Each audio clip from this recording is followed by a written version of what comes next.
Thank you. And good morning, High at Nine News viewers here Tuesday, November 21st, getting ready for Turkey Day. And thank you so much for tuning in. My article today in MJ Biz Daily, No. California cannabis brand Dosist acquired by partner Final Bell.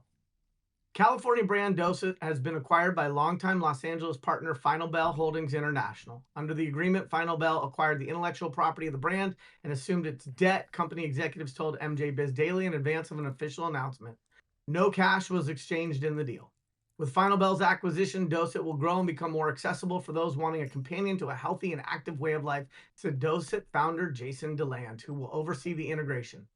Santa Monica-based Dosist sells vape cartridges and fast-acting gummies primarily in the California market. However, Final Bell plans to expand the brand to New York this month, as well as Florida, Canada, and potentially Europe, DeLand told MJ Biz Daily. Expanding to the East Coast, particularly New York, is exciting, he added. The Final Bell team has deep ties in New York, and our customers have long wanted us there. Dosist, established in 2016, was one of the industry's first to launch a branded retail outlet in 2019 at its debut store in Venice, which the company shuttered during the COVID-19 pandemic.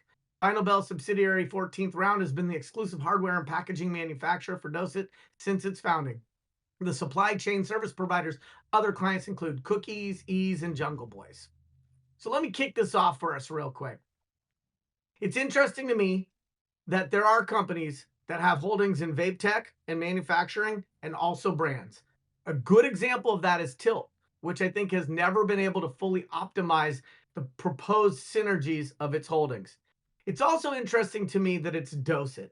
Dosist originally started as a brand called Humboldt. You know, when people would take the vowels out of a word and make it seem kind of cool and arty. And in the beginning, I stood up at the International Cannabis Business Association conference and asked them, raised my hand and said, if you're going to name your brand Humboldt, does that mean 100% of your biomass that goes into those oils is sourced in Humboldt? To which they went, and started barking like a seal, asking for a sardine. They pivoted and named it Dosist. And what was really, really interesting to me was that it was one of the first brands that I saw that had widespread um, use where the vessel, not the oil, became the brand.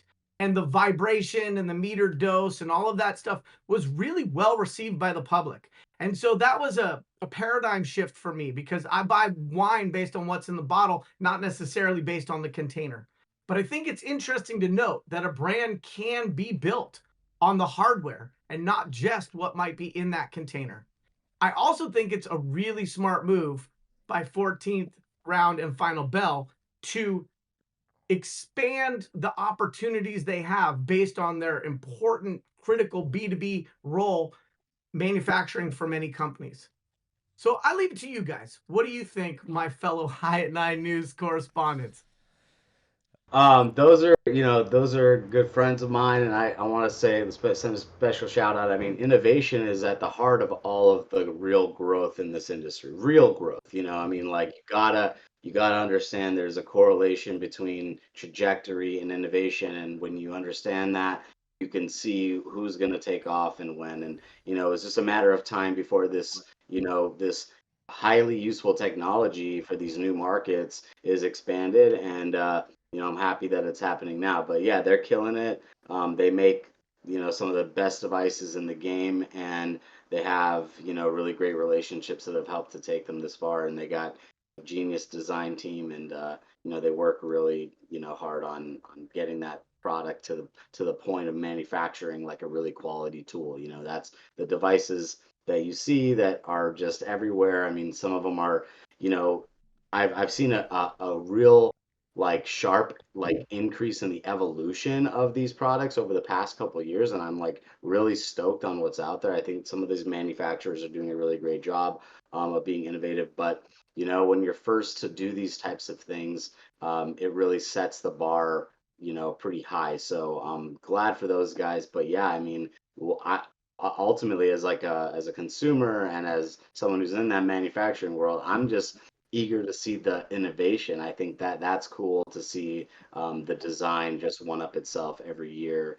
or every few months. And now with the potential for some different manufacturers other than China. I think that we'll see some other really cool innovations come out of some of these other countries that are manufacturing this hardware now.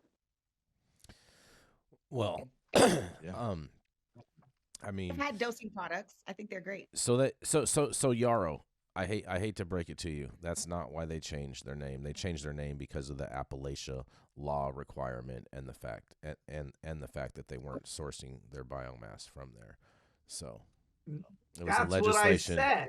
No, you didn't say that. Shout out. You said shout out they to changed their trademarks. name because you asked them a question at the conference. No, I said that they were asked pointed questions in public about the source of their biomass, and then after that, they did pivot and change their name. Yeah. Listen, that's not a stab at them. I think the vape tech is incredibly approachable. I know tons of people who enjoy Dosist, including my wife. I think it is a very approachable brand, and I think the brand will do well in other markets. I think the majority of people from New York who use cannabis, who've been to California, have enjoyed a Dosist pen before. Mm-hmm. Mm-hmm. Yeah. I think the technology is smart, and I do like to see things like this coming to market. It's because it's geared to those that are just kind of curious, and more to a patient audience as well. But I think that it's smart, and I would love to see top quality product inside of it. Maybe some ice water hash rosin. You're not going to see that. But I think that it makes it easier for people to consume it that might not be the can of serious, and it introduces new people to the product. I do agree with you on that, Nicole, 100%. That I think that Dosist is probably one of the most easiest, user friendly, beginner products for anyone that is newly coming into the marketplace, and it is it looks like a tampon. It looks very inviting. No, it looks like an EPT test. I don't know. You are wrong. They do not look like a tampon. Yeah, it does. Jesus. I think Jason she's got some subject matter expertise you can't touch. Jason, when's the last time you saw a tampon? Wrong. Jason's more into, Jason uses man ponds. Man, wrong. And Man Tampon. puns. Yes. Nice. Wrong. Oh,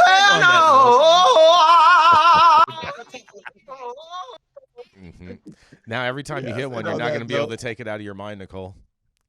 Jesus. We have to wrap this up. We gotta wrap this up.